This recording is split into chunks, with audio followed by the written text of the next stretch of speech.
ngayong umaga ito ay pasalamatan po muna natin ang nagbigay ng ating bulaklak. Yan. Ang nagbigay po ng ating bulaklak, walang ito, si Nanay Catalina, Tatay Kaye, ito po, Nanay sa family. Maraming salamat, Nanay Mata, and family, maraming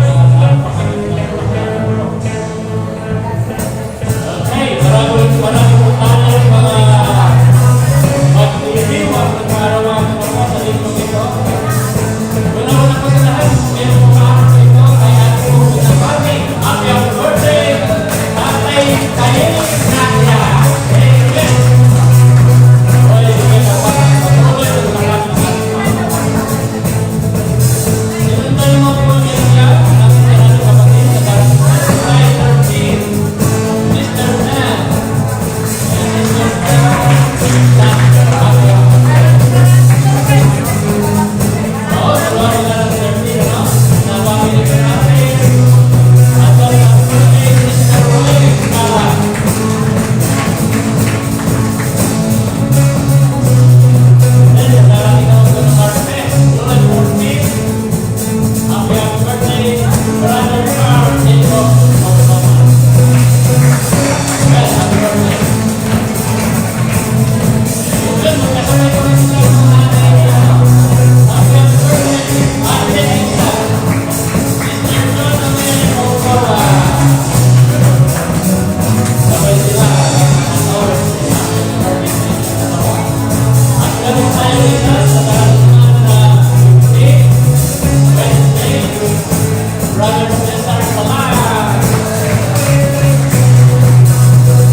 Amen. Good morning po and praise the Lord.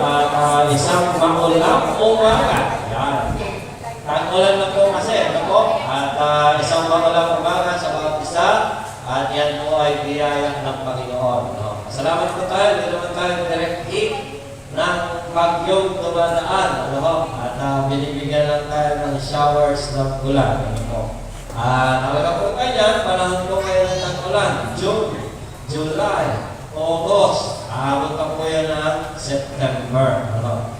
Pero ang haba rin ng summer. Ano? Bago umulan na ito napakainit. Ano? Pero salamat sa Panginoon. Talaga po ganyan. Tayo po ay nasa tropical country. Ano?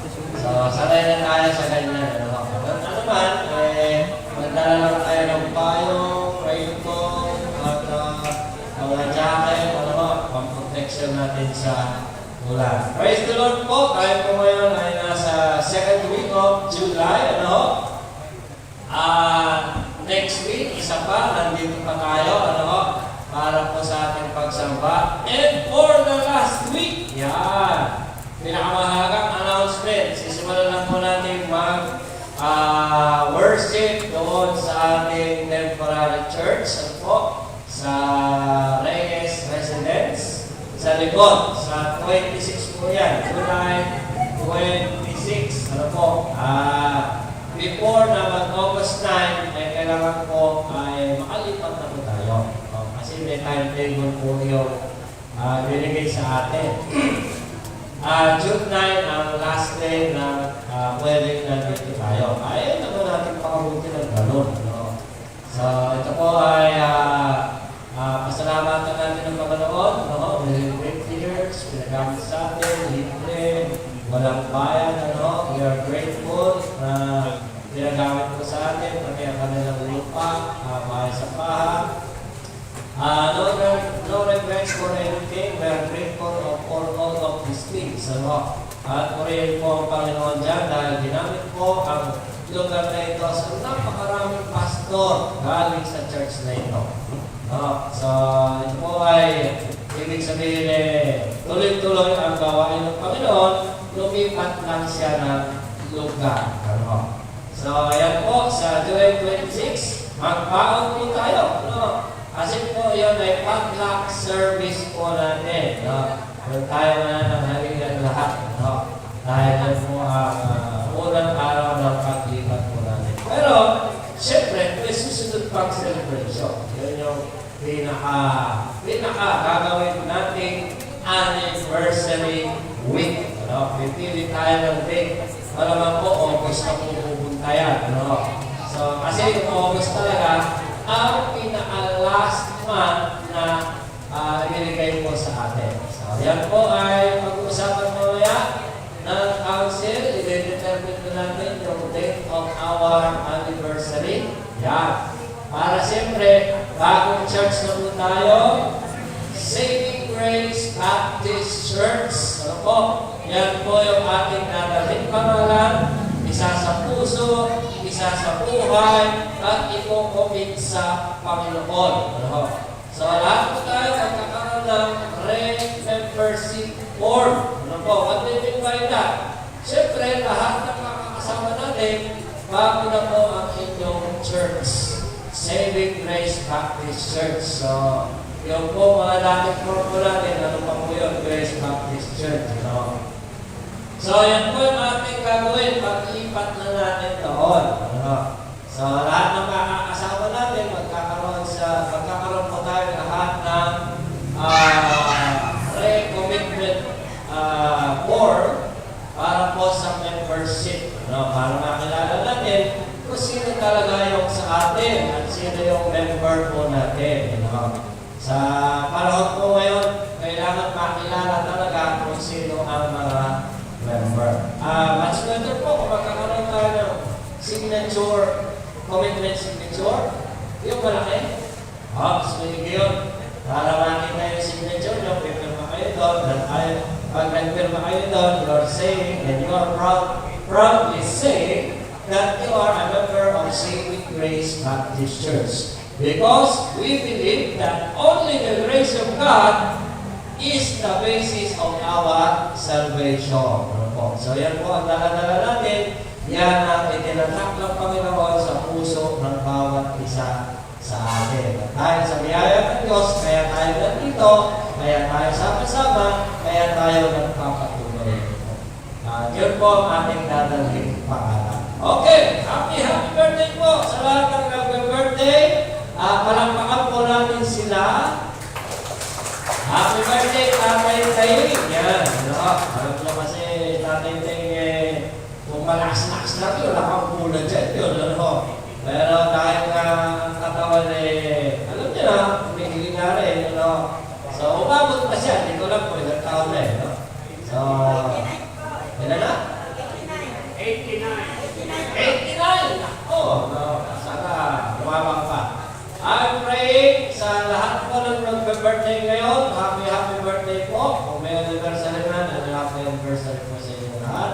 At binabati po kayo na papa, maraming pang anniversary, birthday, ang tumating sa inyong lugar. Salamat po sa Bulaklak, sa Daniels family din, ano? And praise the Lord for that. Tuloy-tuloy po ang ating mga gawain hanggang sa maghapon. At meron pong meeting ang ating council after ng ating worship service. Yun lamang po, ngayon po ay handa po natin ang ating puso at isipan sa pagpupuri, pagkakilang sa ating Panginoon. Tawag na po natin ang ating praise and worship.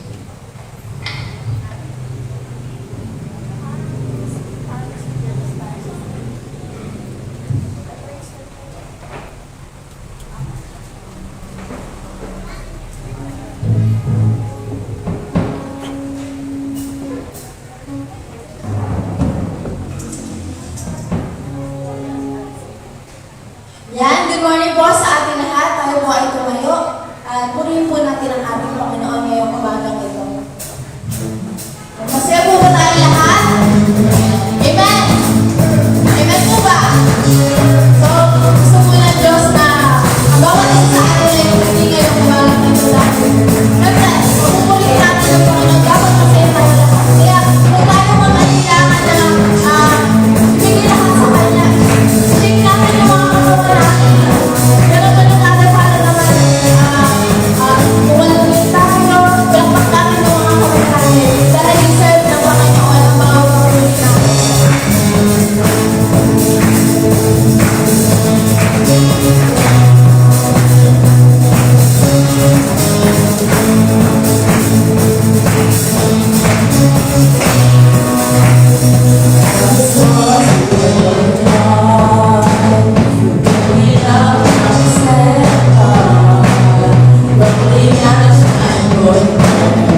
naman po natin ang ating mga puso. Ibigay po natin ang taos na ating puso para sa Kanya. When you feel weak and small, if your heart aches so much, you're hurting, you're crying, you're doubting yourself, wala ka nang mapanghawakan, mawawala ka ng pag-asa. If you're in a situation na parang everything falling into the pieces, I hope you know that God sees you. I hope you know that you're in good hands to break down.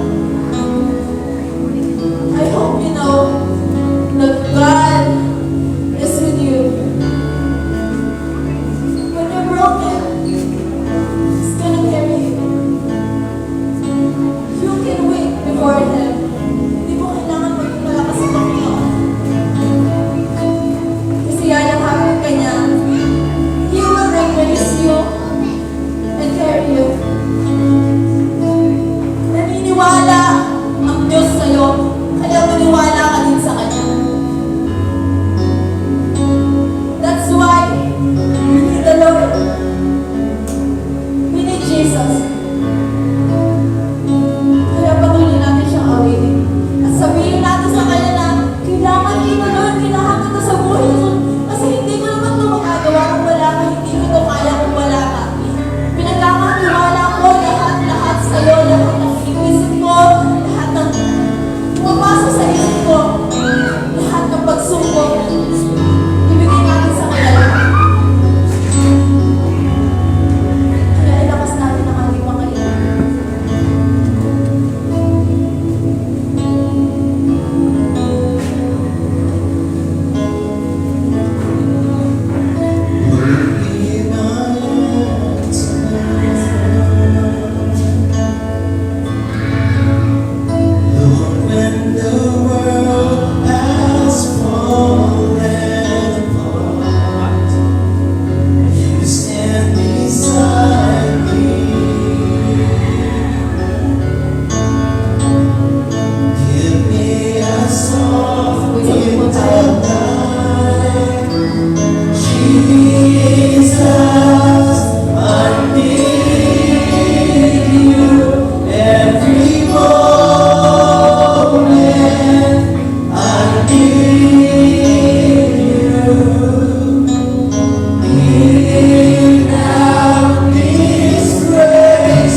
how great thou art. Hallelujah.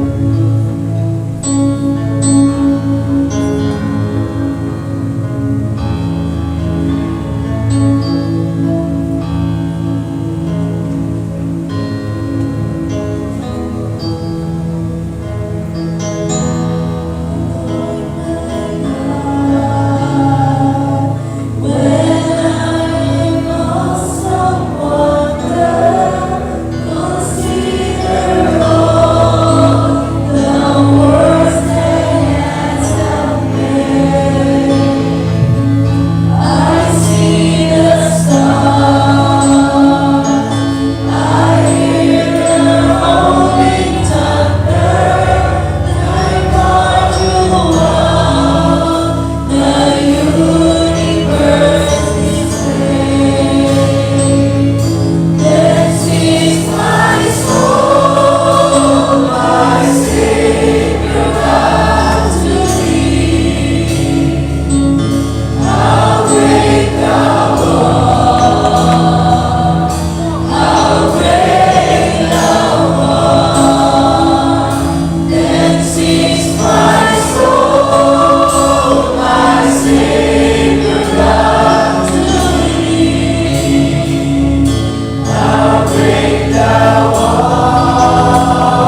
Yes, Lord, you are truly great. Napakadakila mo, Panginoon. Sapagkat ikaw lamang ang isang Diyos na tumubos sa aming mga kasalanan. Hindi karapat-dapat kami dahil sa iyong habag at biyaya. Salamat sa napakadakilang pag-ibig na walang tutumbas ang pagmamahal mo sa amin. Salamat po. Pinupuri ka namin, sinasamba, tinataas ang iyong pangalan sa umagang ito, Panginoon. Niliman tiklop ang aming mga tulad sa iyong Panginoon, ang aming papuri at pasalamat. Walahin kayo, samahan niyo po kami sa mga pagkakon ito sa aming gawain. Sa bawat bahagi ng gawain, ikaw sa mapapuri ng Panginoon. At ngayon din, Panginoon, sa mga gagawin pa namin sa paglipat ng gawain, samahan po rin kami. Dalangin namin ang tahanan, magdadausan na yung gawain. Ngayon pa lamang ay madalhin mo na ang lugar na iyong Panginoon. Dahil kayo, Panginoon, ang pamilyang nakatira, Panginoon, doon, bless mo po sila. Pamilya Reyes, Panginoon, patuloy mo pala. Patuloy mo gamitin sa gawain. Ang lugar na yun ay maging mapapala. Maging lugar ng pananampahan, puri, magmamahalan. Maging lugar ng fellowship sa iyong presensya. Makita sa amin ang iyong pagmamahal, sa aming pagsasama, sa aming pagbubuhay, sa aming pagbabayan, magsilbing magandang testimony sa buong kumbang, sa buong Petronila, Panginoon. Lahat ko ang lugar na ito, makakilala sa iyo, Panginoon. Lahat ko, Panginoon, mag-aralan namin sila ng iyong kasalita. Makakilala ko nila ang iyong Panginoon ng iyong pagkakas. O Diyos, patuloy mo gamitin ang iglesia ito na magigman tayo patuloy ng iyong katotohanan, lalo-lalo na sa pagdadala ng salita ng Ebanghelyo ng Panginoon. Patuloy mo gamitin ang bawat isa, Panginoon. Maging bahagi kami ng gawain ito sa pagdadito ang binigay mo sa amin, Panginoon. Salamat sa pagtawag mo sa amin, sa pagliligtas mo sa amin. Tinawag mo kami upang gamitin, Panginoon.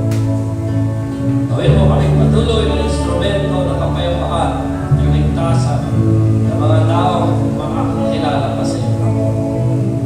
Salamat po sa buong maghapon na ito. Paspasan mo ang aming gawain. Dahil po rin ang araw ng July 26, maayos po ang aming paglipat.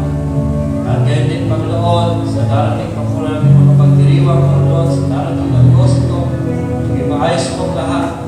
Ng lahat ng bagay na ito, ikaw pa rin ang isang mapupurihan, Panginoon. Hindi kami ipagpapurihan. Sa iyong pangalan kami magdiriwang, Panginoon. Salamat po. Pinabalik mo namin sa iyo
pa lang, no? Gusto ko na pang forward. Amen. Salamat po sa ating President Worship.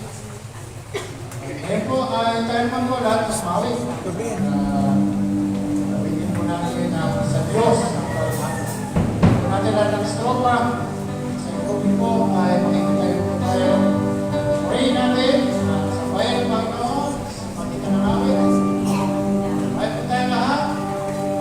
Pray, say, sa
Kayo po may mga akot at ibubuksan sa aklat po ng Marcos, kabanatang 2,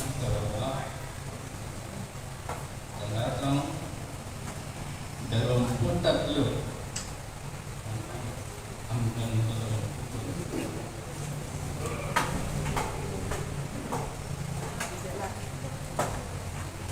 Hindi raw. Aklat ng Marcos, kabanatang 2 hanggang 23 hanggang 24.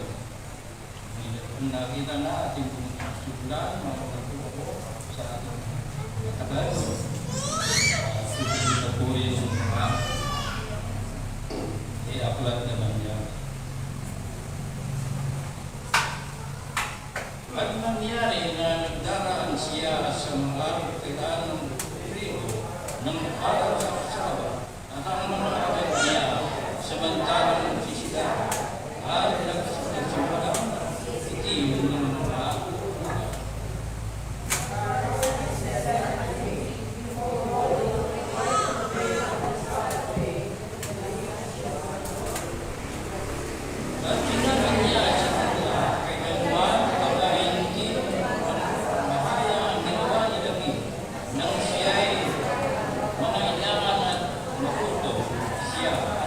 kanyang mga kasamahan.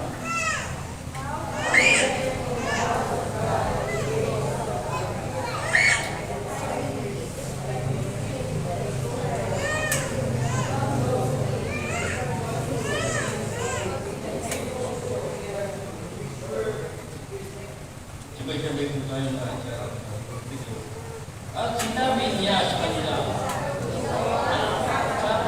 dahil sa tao,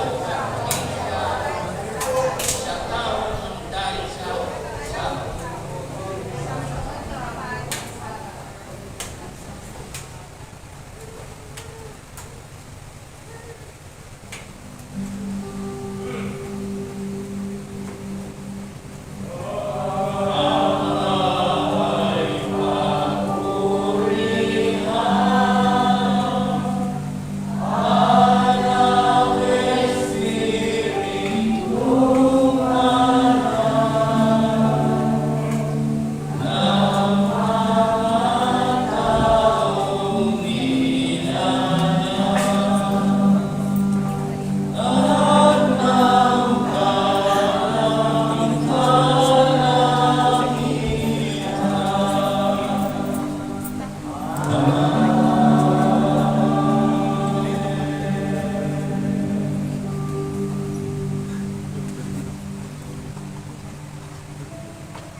Tayo po ay sumali manalangin.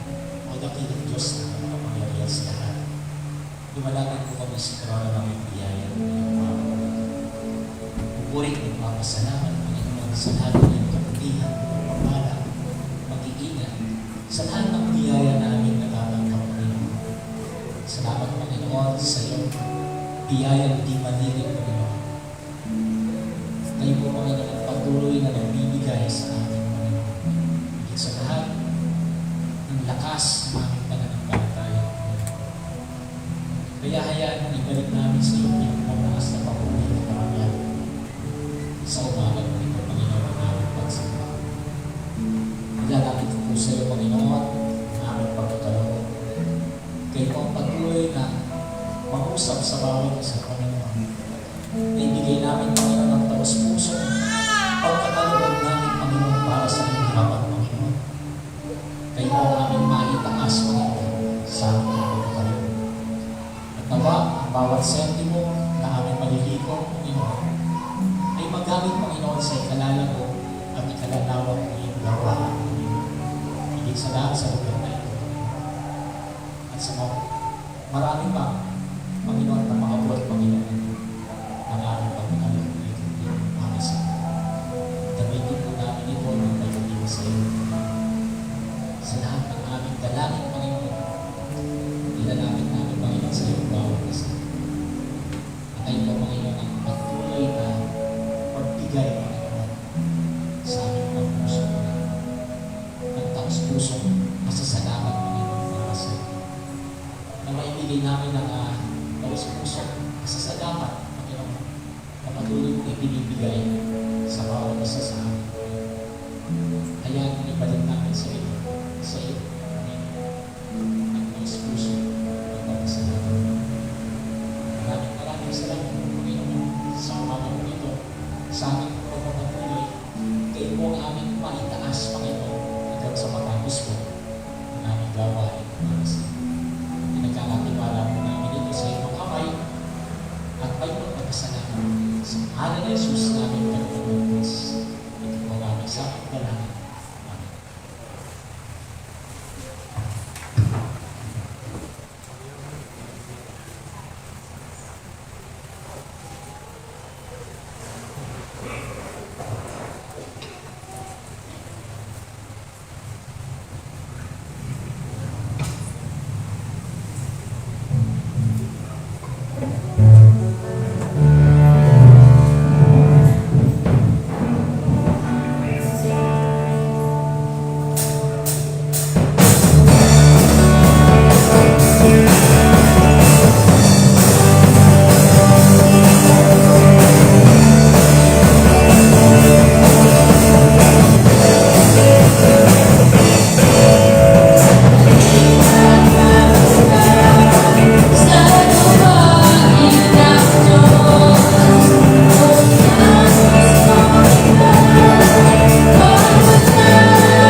Jesus, my Savior.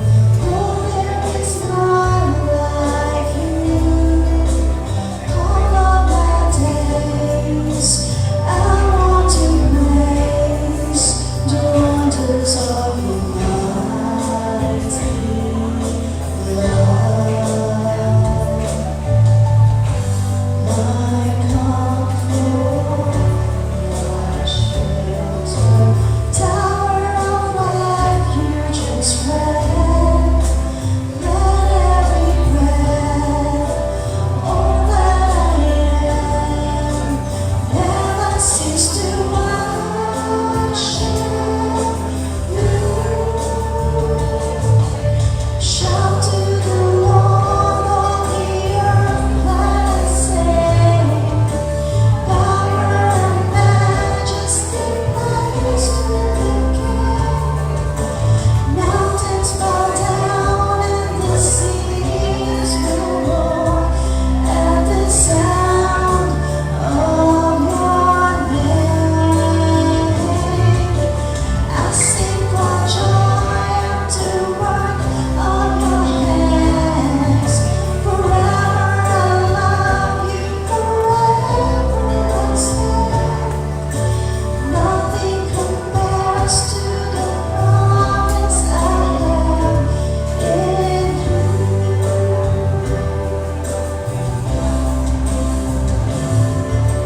Shout to the Lord of the earth, let us sing.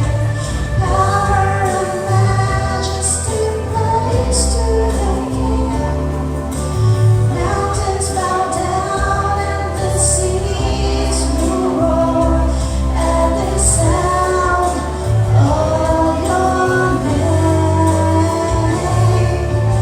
I sing for joy to work of your hands.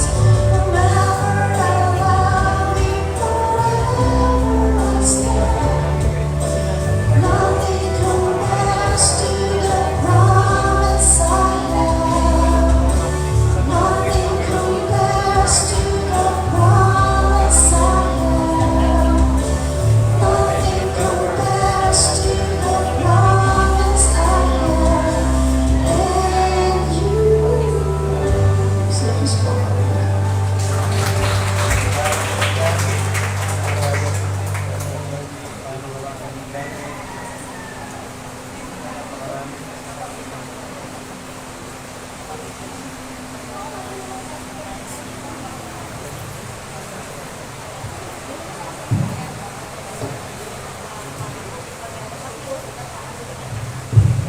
Amen. Maraming salamat po sa ating special lover kay Ma'am Roxana po.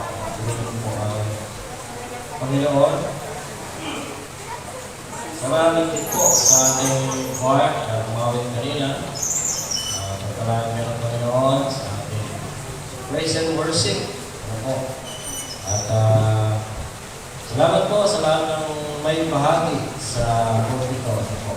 Sa patuloy po sa pagsabla sa pulpito. Medyo magulan po talaga, no? Kasi palabas na rin yung bagyo. Yan na yung kanyang ikang buntot. Di ba? May buntot eh.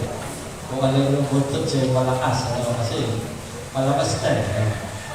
So, tagulan po talaga. Kaya maulan. Ano? So, yan naman po eh. Normal na sa atin. Amen po. Sa pag-aaral po ng salita ng Panginoon, nais ko po pakibuksan yung mga Bibles ninyo sa Aklat ng Marcos. Marcos chapter 2. At verses 23 hanggang 25. Book of Mark chapter 2, 23 to 27. Pasok na itong verse ko, naging 28. Amen. Kung inyo po na itong mahirap, makatayo po tayo lahat. Napakapresentan nyo naman po sa inyong mga Bible. Marcos chapter 2, 23. Ganito po ang sinasabi. At nangyari nang siya'y naglalakad ng araw ng Sabat sa mga bukiling. At ang kanyang mga alagad ay nagpasimulang magsilakan na nagsisiputol ng mga uhay. 24. Sinabi sa kanya ng mga Pariseo, narito, bakit ginagawa nila ang araw ng Sabat ang hindi matuwid? At sinabi niya sa kanila, kailan may hindi pa ganinyo nabasa ang ginawa ni David? Nang siya'y mga ilaban at magutom, siya at ang kanyang mga kasama, kung paano pumasok siya sa bahay ng Diyos ng kapanahunan ni Abiatar na nakilang saserdote at kumain ng tinapay na handog na hindi matuwid kaninuman na kanin kundi sa mga saserdote. At binigyan din naman ang mga kasamahan niya. At sinabi niya sa kanila, ang Sabat ay ginawa dahil sa tao at hindi ang tao dahil sa Sabat. Ano ba ang anak ng tao ay Panginoon din naman ng Sabat. Ay po'y manalangin ko na salamat po sa umaga nito, samahan niyo po kami sa aming pag-aaral at bigyan po kami ng unawa. Ikaw ang isang magsilbing guro ng aming pag-aaral. Salamat po sa pagmaming dalangin sa pangalan ni Jesus. Amen. Pwede na po tayo magsimula. Sa talatang ito, pinuna ng mga Pariseo. Yan. Yung mga Pariseo yan po yung mga naghaharing relihiyon noong panahon ng Panginoong Kristo. Pinuna ng mga Pariseo ang mga alagad ni Jesus dahil pumitas sila ng mga uhay sa araw ng pamamahinga. Habang naglalakad sila Jesus kasama ang mga alagad, siyempre, araw-araw sila naglalakad, wala pa naman sa sakyan doon. Puro hayop lang ang gamit. At talagang physically, kailangan nila ng strength. At sila ay siyempre, nagugutom din naman. At naparaan sila sa bukid ng trigo. Yung bukid ay parang palayan. Yung palayan na bunga. At ang bunga na yun, mahihinog na. So, kinukuha nila yun, niligis nila sa kanilang kamay. Parang pag niligis mo yung palay, nilitaw yung bigas. Sabi ba, may mga mahilig sa bigas yun. Kumakain pa ka ng bigas yun. Crunchy daw. Hindi kasi yun. Sa 20 na kanilang ginagawa para pamatit gutom. Nagsipita sa mga alagad ng uhay ng trigo upang may panandaliang pagkain sa kanilang paglalakad. Hindi naman pinagbabawal ng batas ang pagpitas ng uhay kapag dumarang ka sa kumarin. Pero huwag mong gagawin niya sa Pilipino. Pag dumarang ka sa bukid ng may bukid at nabatas ka, lagot ka. Pero naman hindi. Allowed ng batas. Yung batas ng Israel, pag naglakad ka sa bukayin, nagugutom ka, pagbuha ka ng uhay ng trigo, okay lang. Kasi pagkain yun. Pero hindi yun ang punto ng mga Pariseo. Ang pinuna ng mga Pariseo ay ang paggawa nila nito ng araw ng Sabat na itinuturing nilang pamamahinga at walang dapat gumagawa. Para sa mga Pariseo, ito ay hindi gawain matuwid at isang pagsalangsang sa kautusan. Kita nyo, pati pagkain ng uhay ng trigo.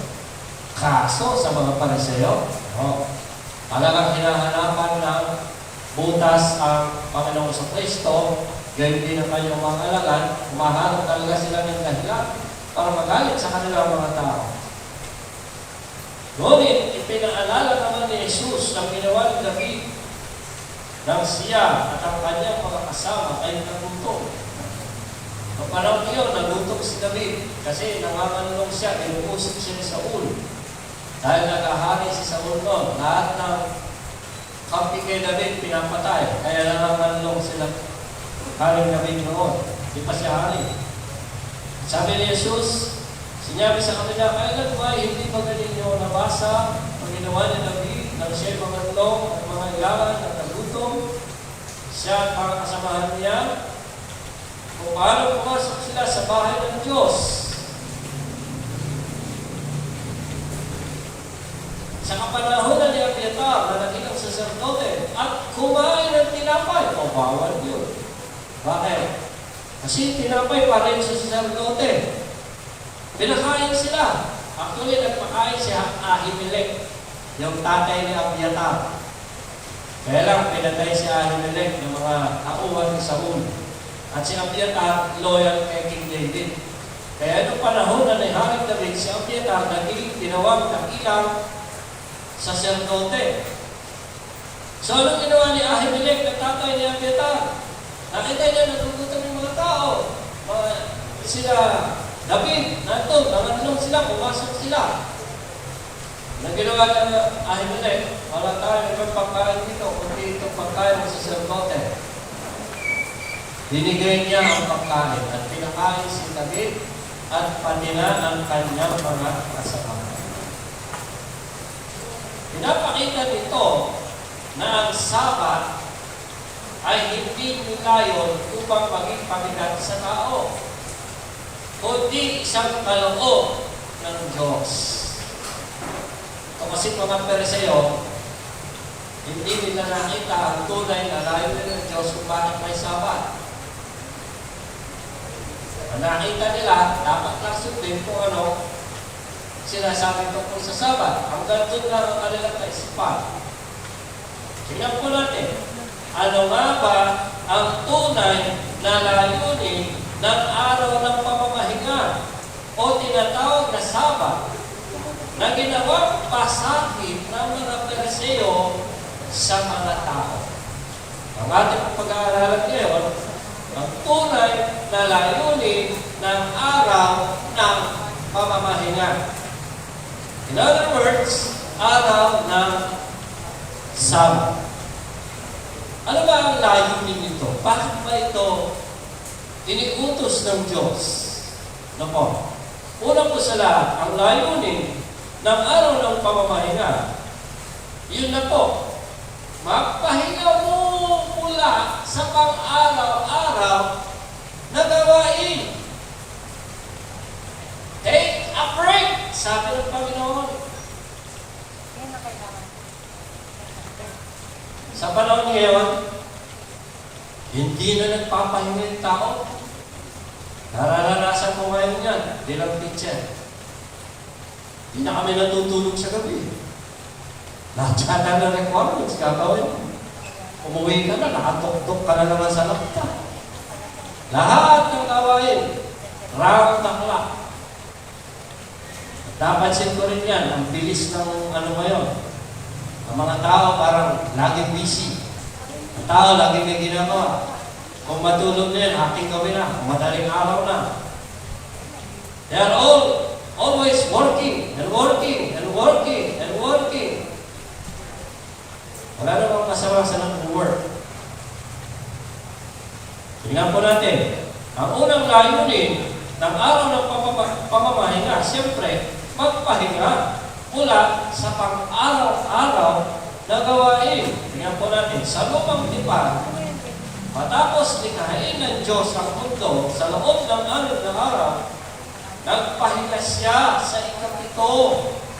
At ito ay kanyang pinagpala at pinabanal. Buksan po ninyo mga Bibles ninyo sa Genesis chapter 2, verse 2.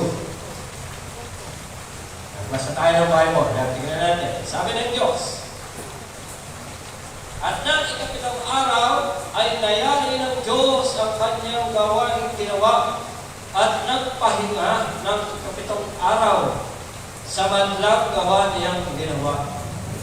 Verse 2, at pinaspasan ng Diyos ang ikapitong araw at kaniyang ipinangili. Panangili pala ang Panginoon, ano? Ipinangili. Sapagkat siya'y ipinagpahinga. Minsan may tanong, Pastor, ano ba yung pangili? Ay, din sagot. Sapagkat siya'y ipinagpahinga.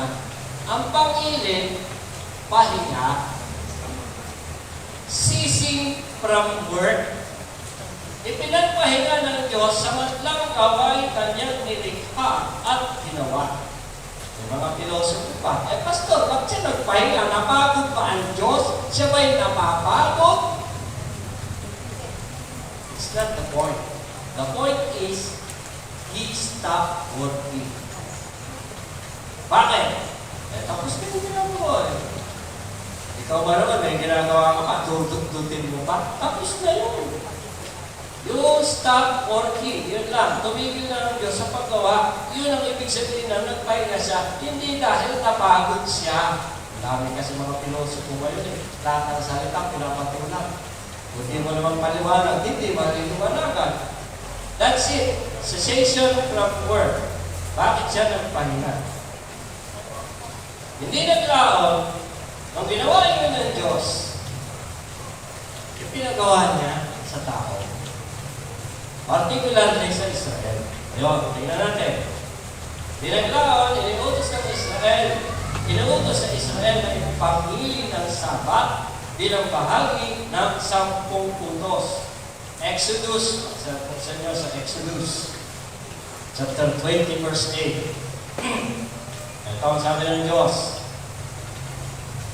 Exodus chapter 20, verse 8.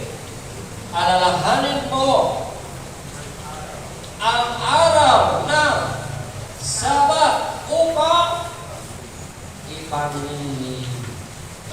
Verse 10. Ngunit ang ikapitong araw ay Sabat sa Panginoon mong Diyos. Sa araw na iyan ay huwag kang gagawa ng anumang gawain. Ikaw, ni ang iyong anak, na lalaki, ni babae, ni ang iyong baka, pati palang baka, no? Titigil. Ano lang dito? Kasama ng kalabaw. Kasi, kumakalaw din yung kalabaw sa Pilipino. Ni ang iyong taga-ibang lupa na nasa loob ng iyong pintuang daan. Sino ba to? Yung mga kasambahay nyo, mga kasama ninyo, mga katulong ninyo. Inuutos yun ng Diyos. Inuutos ng Diyos na ipangili o ipahinga ang araw ng Sabat. Ito ay ang pagtigil muna sa anumang gawain. Ang layunin nito ay upang bigyan ng panahon makapagpahinga ang katawan. May take off ba kayo? Diba? Sa lahat na nagtatrabaho, binigyan pa kayo ng day off. Sabihin niyo sa amo niyo, "Oy, sabi ng Diyos, ipangili lang isa." Bibigyan niyo ka ng day off. Yan. Sa mga nagtatrabaho at namamasukan, kailangan ng isang araw ng pahinga o tinatawag na day off sa loob ng 1 linggo. Diyos pala may akda niyan. So, ang layunin nito, magpahinga muna sa gawain. Yan ang unang layunin, bakit dyan ibigay ng Diyos. Number 2, kalawang layunin ng araw ng pamamahinga. Number 2, sumamba, manalangin, at maglaan ng panahon sa Diyos. Yan. Habang ikaw ay nagpapahinga, siyempre, pwede kang makapag-usap sa Panginoon, pwede kang pumuri sa Kanya, pwede kang sumamba, no? Tingnan natin, talaga bang ginagawa yan? Tingnan natin, Mateo chapter 21, verse 12. Ito yung panahon ng Panginoon sa Kristo, pumunta ng templo. Kami niya nakita ang nagtitinda. Nagpapalit ng pera, nagbi-business, doon sa loob ng bakuran ng templo. Sabi niya, at pumasok si Jesus sa templo ng Diyos at itinaboy niya ang lahat ng mga namamimili at namamimili sa templo at ginulo niya ang mga dulang ng mga namamalit ng salapi at ang mga upuan ng mga nagbibili ng kalapati. Verse 13. At sinabi niya sa kanila, ano kayong ginagawa sa templo? Nasusulat, ang aking bahay ay tatawaging bahay. Ano nakasulat? Kung nagbabasa kayo. Ang aking bahay ay tatawagin bahay dalanginan. It means what they are doing inside the temple, even in the day of the Sabbath, they are praying. Pansinin nyo, nung panahon mahuli si Pedro, i-pray din yung mga Christians. Sa templo, meron din time of prayer. So it means, sabi ng Panginoon, ang aking bahay ay tatawagin bahay panalanginan. Tatapat, ginawa ninyo yung ng mga tulisan. Itinaboy ni Jesus ang mga nagbibili at namimili. Sa loob ng bakuran ng templo, gayon din ang mga namamalik ng salapi. Tandaan po natin, hindi nagagalit si Jesus sa mga naghahanap buhay. Hindi siya nagalit sa money changer. Hindi siya nagalit sa mga namimili ng animals. Kasi kailangan nyo, kung di sila bibili, ano yung pang-aalay? Hahanap pa ba sila sa labas para may alay? Nandun na, pinagbibili na nga, malinis na, piliin na. Ano ang ayaw ng Panginoon? Di siya nagagalit doon sa mga naghahanap buhay, kundi sa mga nawawalan ng panahon at respeto sa gawain ng Panginoon. It makes yung mga nandun, wala nang inisip kundi yung business nila. Yung kumita sila, sinasamantala nila ang panahon, sinasamantala nila ang mga paniniwala ng mga tao. Gusto nila magkamala ng pera. Ganun na nag-iisip nila. Yan ang ayaw ng Panginoon. Sinabi niya, ang bahay ng Diyos ay bahay na alaminan na naging lugar ng kalakalan.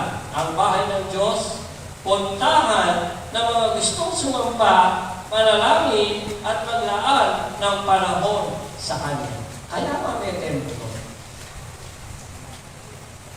Kaya mayroong pagtitipon sa lugar. Ginaganap din po yun ng mga Hudyo. Ikalawang layunin, sumamba, manalangin, maglaan ng panahon sa Diyos. Pangatlong layunin ng araw ng pamamahinga. Very simple, practical.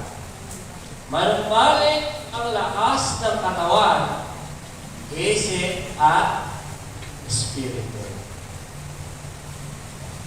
Yung iba dito gusto magsimba, talagang taimtim na makikinig lang salita ng Panginoon.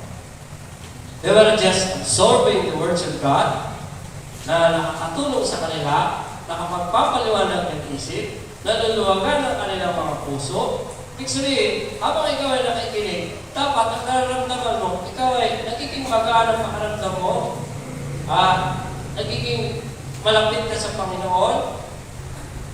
Kaya nga tayo naman dito. Mag-break muna kayo sa inyong mga trabaho. Kahit ako, alam niyo ba? Siyempre, isang linggo ka sa school. Ang papunta lang dito, para ako nagre-rewind.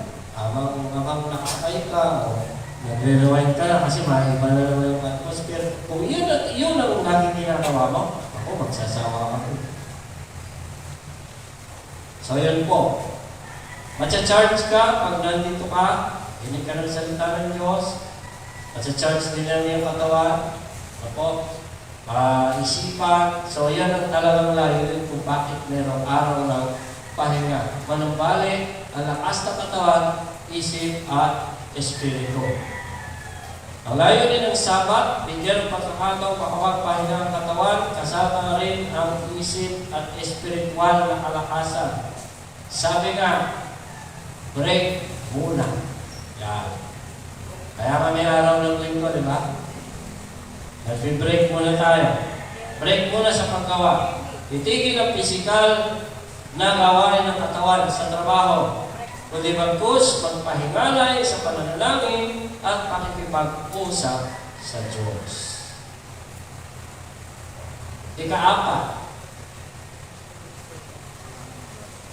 Ayan. Kaya mayroong araw ng pamamahinga. Ito ay panahon upang gumawa ng mabuti at magpakita ng awa sa kapwa. Sometimes, pag nasa trabaho ka, nanto ka lang sa loob, busy ka. Pero at this point of time, nasa labas ka, nasa church ka, you can do all things, you can do all good things. Ano sabi ng Marcos 2:25?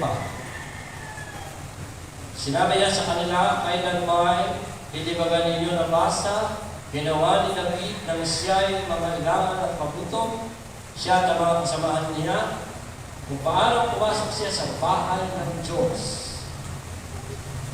Nang kapanahunan niya ang Abiatar na dakilang saserdote at kumain ng tinapay na handog.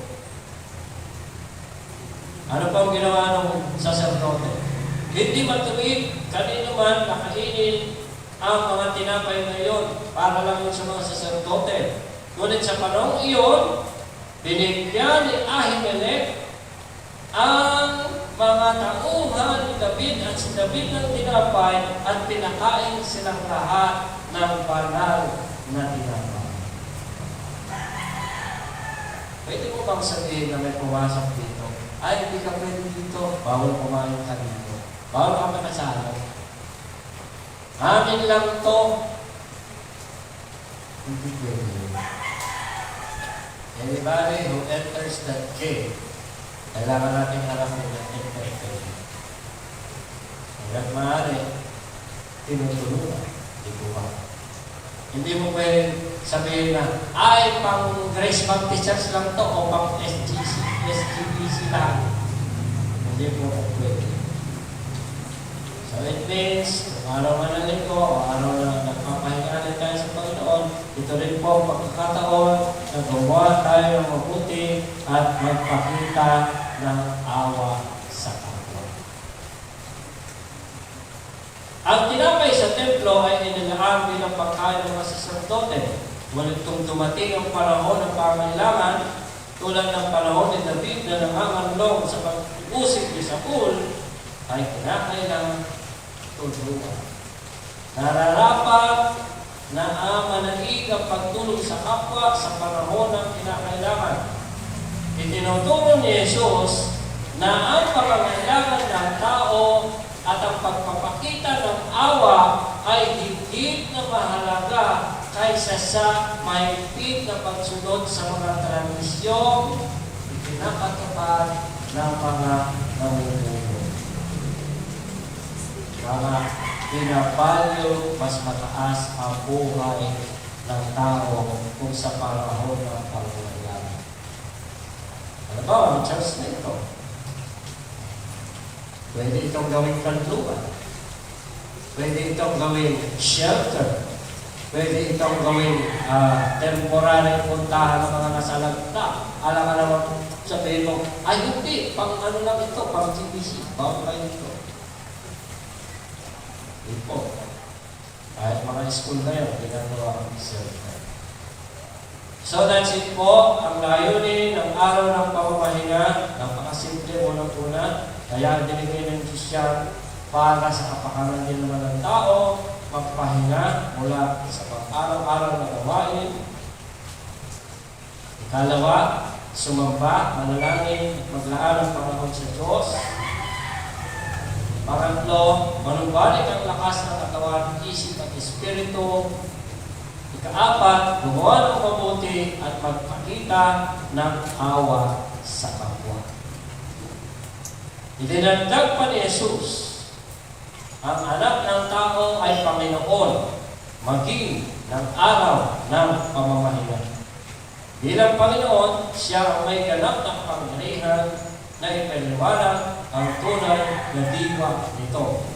Ang pagsamba, pagsunod sa Diyos ay hindi lamang tungkol sa pagsunod sa mga panlabas at alituntunin, kundi sa pagkakaroon ng pusong puno ng pag-ibig, awa at malasakit sa kapwa.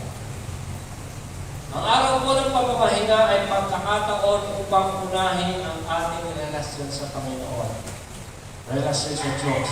Magpahinga mula sa ating mga gawain, gawa ng mabuti sa kapwa.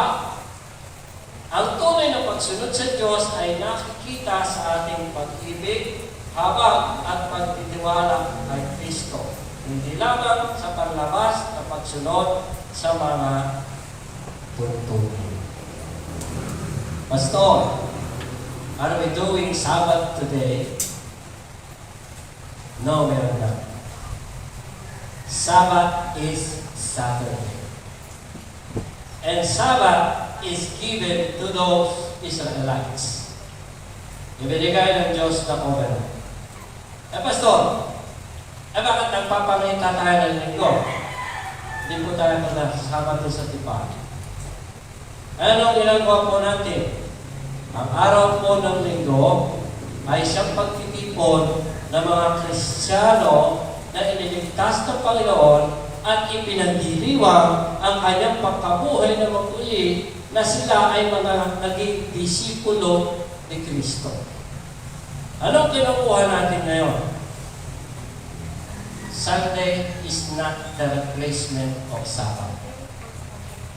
Hindi po tayo nagsasabbat. Nagsiselebrate tayo sa Panginoon. What do we get from the Sabbath? The idea of having a break from the work.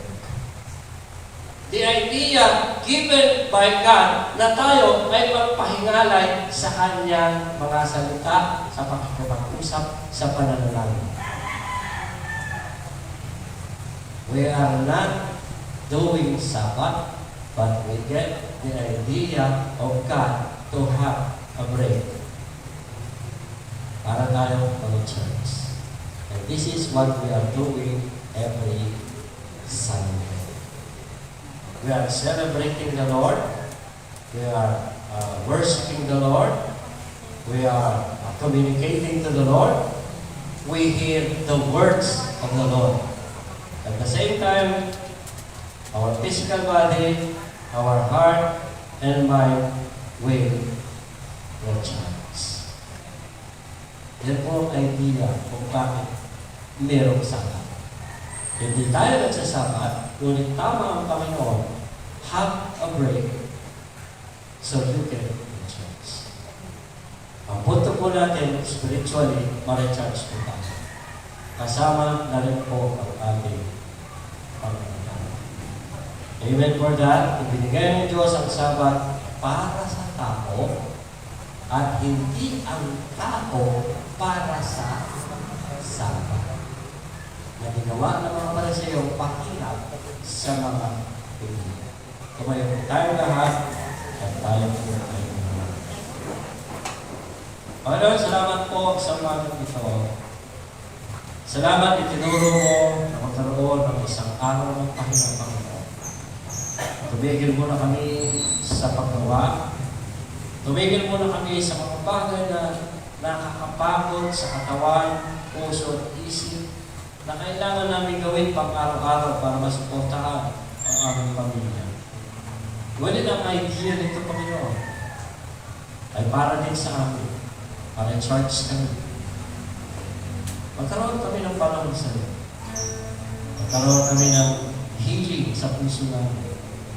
Magkaroon kami ng pagbalik ng aming lakas.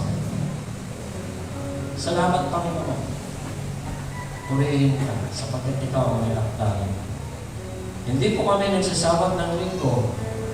Alam po namin na napapahinga rin kami sa araw na ito, Panginoon. sapagkat nakikipag-usap kami sa iyo, Panginoon.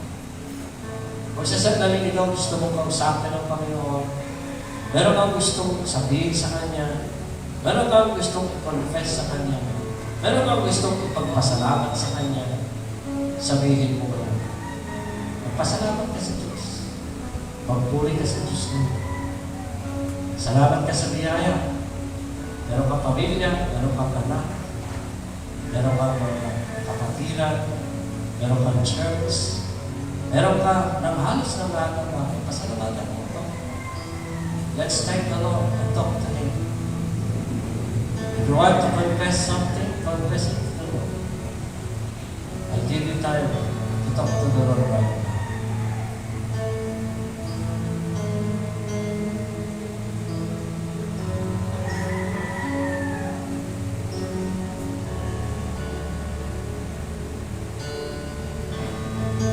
Panginoon, salamat po sa mga ito. Purihin ka sa iyo mga salita. Salamat at tinuro mo sa isang lives, araw ng Sabat. Siya rin naman nagiging panuntunan namin sa panahon ito, Panginoon. Kung saan, ang araw ng linggo, nagpapahingalan kami sa iyo. Nakikipag-usap kami sa iyo, nakikita kami, Panginoon, nagsasabi, sapagkat kami ay mga tinawag mo, Panginoon, mga iniligtas mo, mga Kristiyano, Panginoon. At salamat, ikaw rin ang Panginoon ng Sabat na aming sinasamba, Panginoon. Ikaw ang aming kapahingahan. Ikaw ang aming kapahingahan sa lahat ng paggawa upang maligtas kami. Salamat ang gawang ito, ikaw ay sa gawa, Panginoon, para sa amin. Salamat po sa kapahingahan ng puso, ng isip. Bigyan mo po kami ng patuloy na kapayapaan. Salamat sa pangako mo sa iyong mga salita. At patawad, Panginoon, sa aming mga nagagawa pagkakasala, pagkakamali, pagkukulang sa umagang dito, Panginoon. Inihiling mo namin ang banal na dugo ng iyong anak ay patuloy na maglinis sa amin sa umagang dito. Gawin mo po kaming karapatan. Salamat po sa iyong biyaya sa umagang ito. Salamat po sa iyong mga salita na nagiging kalakasan po namin sa aming pang-araw-araw. Salamat po, binabalik po namin sa iyo lahat ng kamurihan at pasalamat. At mula doon sa mga pag-iingat sa atin mula sa pagkatisod, ingatan ka ng Diyos, paliwanagin ang kanyang mukha sa mga sa atin. Sa pangalan ng Ama, ng Anak, ng Banal na Espiritu, lahat ay magsabi na Amen. Palakpakan po natin ang Panginoon. Magandang umaga po sa inyong lahat at ingat po tayo sa ating pag-uwi. Medyo magulat po. No?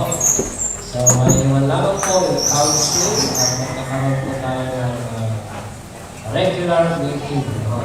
Kapag-usapan natin kung susunod natin gagawin. So, mamaya po, tuloy-tuloy din po ang fellowship. Ano po? Siguro gawin na natin, combine na yung okay? Kasi magulan eh. Makagabihin tayo.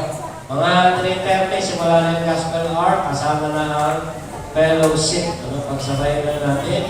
Para maaga po yung uwi natin mamaya. Kasi palabas yung bagyo, mayroon pa umataw yung ulan. Lalo na pagpagabihin. So, ayun lamang po. Magandang umaga po. And God bless you all. At pagpalain po tayo ng Panginoon. Sa mga announcement po natin sa susunod, tanggap po ninyo ang last Sunday, tuon po tayo sa temporary church natin. Magbabawal po tayo at magkakailan po tayo ng lunch po. And by August, we will decide kung ano magiging araw ng ating pasimula ng gawain ng SGBC. Dapat po namin yan mamaya pag-usapan ng ating council. Sa inyo po. Salamat po sa mga isa. Diyan po tayo. Ay! Sorry. Nalimutan na naman si Pastor. Lahat po ng kasipag sa Sunday School ay kikilalanin po ng ating Sunday School Superintendent, si Ate Angela. Palakpakan natin itong batang ito. Nagtsatsaga siya sa paggawa ng certificate. Angela, ito na yung ano. Si Di ba makakatulong mo dito? Recognition of Perfect Attendance Award. Yan. Magandang umaga, tanghali na. Magandang tanghali po sa ating lahat.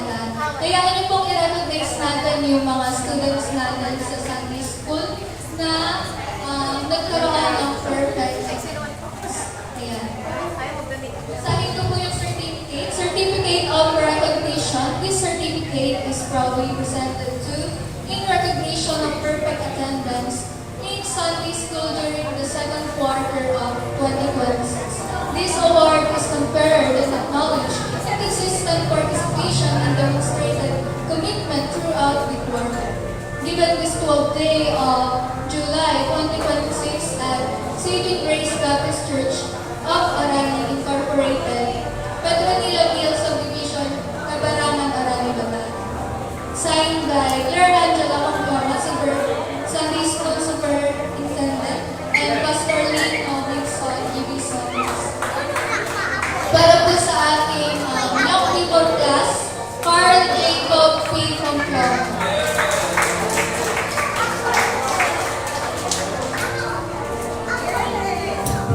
O yung mga nasa simba, walang absent.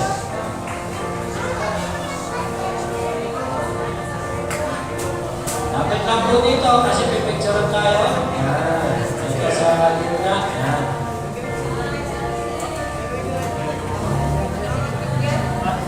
Meron pa? Huwag mo naman nalis. Lahat ng presentation. Pipicturean. Next po, Carl Nigel P. Pamplona. Magkakalis na po. May ikot tayo lahat dyan. Perfect attendance. Next po, para sa ating young people class, James Conrad De Leon.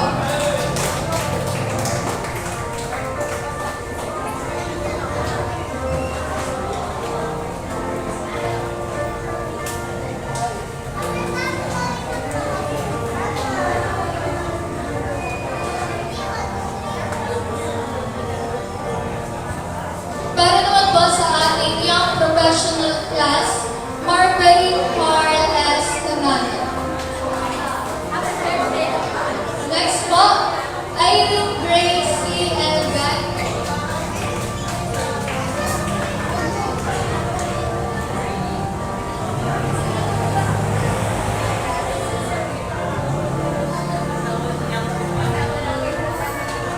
Para naman po sa ating adult class, Carlos C. Pamplona.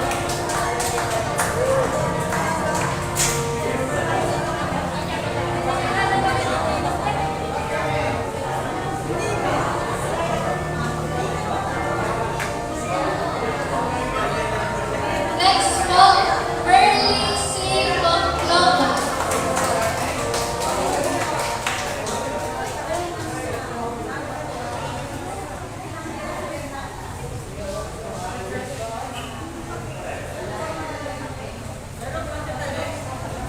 Next naman po, Sister Merlani Oliveria.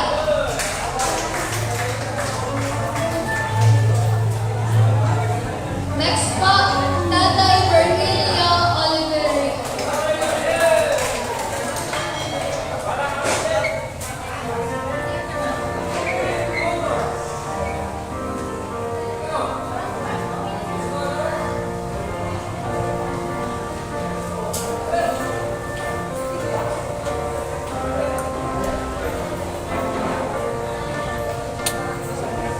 Next po, Brother Ronald Oliveria.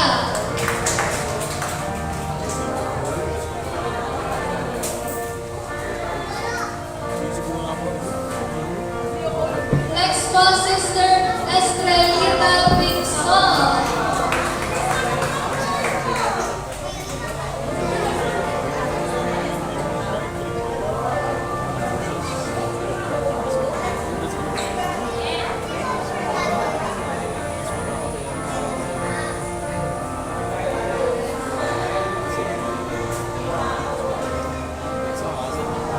And last but not the least, Brother Luisito with song.